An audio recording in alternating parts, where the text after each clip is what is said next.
नमस्कार साथियों, मेरा नाम गिरजा प्रसाद। अब देखना शुरू कर चुके हैं बदलते भारत। उम्मीद करता हूं कि आप लोग स्वस्थ और खुशहाल होंगे। लेकिन इस वक्त उत्तर प्रदेश से बड़ी खबर निकल के आ रही है।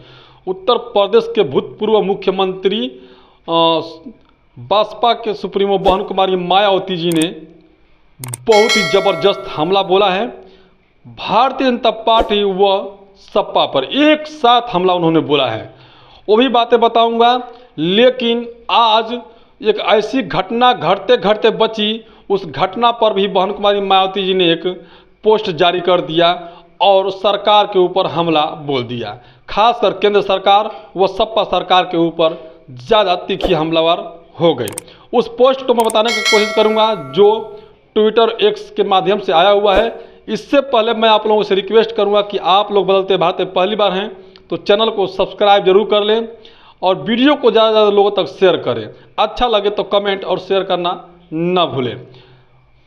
बदलते भारत की कोशिश रहती है कि हर एक सच्चाई को दिखाना, हर एक दबे कुचले की आवाज़ को उठाना। लेकिन आज जिस तरह से बहन कुमारी मायावती जी ने दबे कुचले की बात की, उसे हमें अपने बदलते भारत के प्लेटफार्म के जरिए रखना उचित समझा। जिसमें मैं आपको बता दूं कि जो ट्विटर एक्स के माध्यम से मायावती जी ने पोस्ट किया, उस पोस्ट को बता रहा हूं मैं।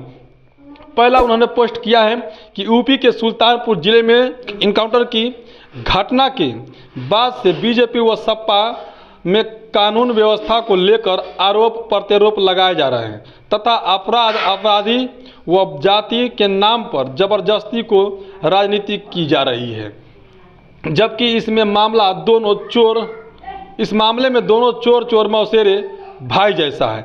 यह उन्होंने साफ साफ कांग्रेस सपा और बीजेपी के ऊपर एक साथ जो है कि आरोप लगाया। दूसरी उनका ट्वीट जो आया हुआ है वो बता दूं कि अर्थात बीजेपी की तरह सपा सरकार में भी तो कई गुना ज़्यादा कानून व्यवस्था का बुरा हाल था। दलितों व अन्य पिछड़े वर्गों, गरीबों व व्यापारी आदि के सपा के गुंडे माफिया दिन दहाड़े लूटते मारते पीटते थे। ये सब लोग भूले नहीं हैं।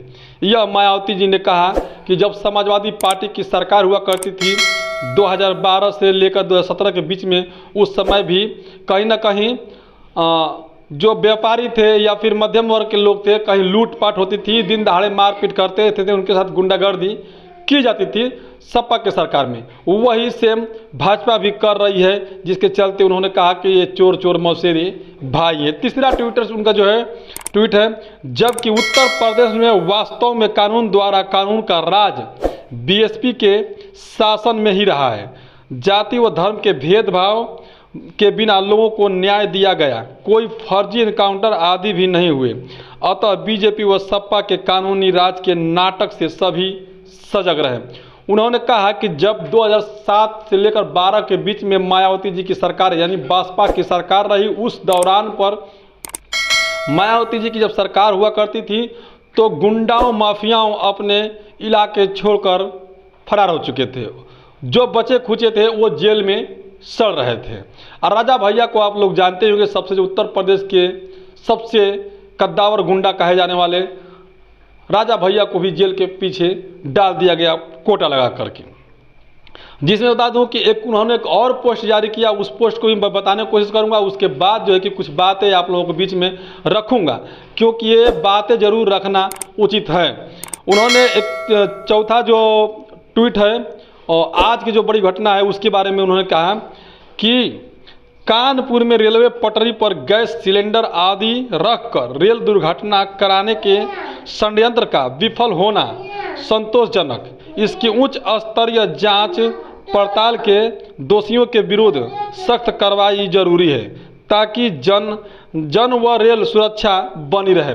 मायावती जी ने साफ साफ कहा कि जिस तरह से कानून व्यवस्था है, गुंडाए माफिया जो है कि घूम रहे हैं, दिन दहाड़े मारपीट लूट हो रही है, ये सपा की तरह बीजेपी भी कोई पीछे नहीं है। हालांकि बीजेपी ज़्यादा है, सपा थोड़ा कम थी, लेकिन उस वक्त के दौरान सपा भी कम नहीं थी।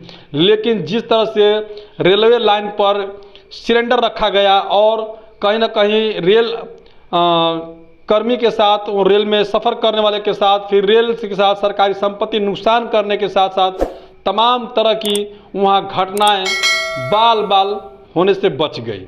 ये तमाम है कि वहाँ एक संतोषजनक बातें निकल के आई, लेकिन ये सिलेंडर किसने रखा, क्यों रखा, इसका जांच पड़ताल होनी चाहिए, मायावती जी की मांग है। और ख़ास करके जो बीजेपी की सरकार है उससे मांग कर रही हैं कि इसकी जांच पड़ताल हो और जो भी दोषी पाया जाए उसे कड़ी से कड़ी सज़ा मिलनी चाहिए।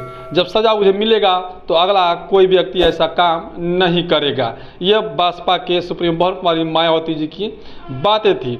लेकिन जिस तरह से बसपा के सुप्रीम बहन कुमारी मायावती जी अटैक बोल रही है सपा और भाजपा पर, ये तो तय है कि जो उपचुनाव आने वाला है उसमें कहीं ना कहीं बसपा को फायदा मिलने जा रहा है। बाकी जिस तरह से ठंडे बस्ते में पड़ी हुई थी मायावती जी, अब जो दौर चल रहा है उपचुनाव को लेकर के, 4 राज्य के चुनाव को लेकर के, उस दौर में मायावती जी सबसे आगे निकल रही है। बसपा के कार्यकर्ता से लेके बसपा के जो भी नेता हैं, उनके वोटर हैं, वोटर तक उनका अब कार्य करना चालू कर दिया है। बेशक वो अपने आप को वोटर नहीं बल्कि एक कार्यकर्ता के रूप में जानने लगे हैं और वह बसपा की बड़ी जिम्मेदारी उठा ली हैं, बसपा के लिए काम करने लगे हैं। बाकी बसपा के जितने भी कार्यकर्ता हैं तथा सुप्रीम बहन कुमारी मायावती जी के बात से कितना आप लोग सहमत हैं, कमेंट करके जरूर बताइएगा।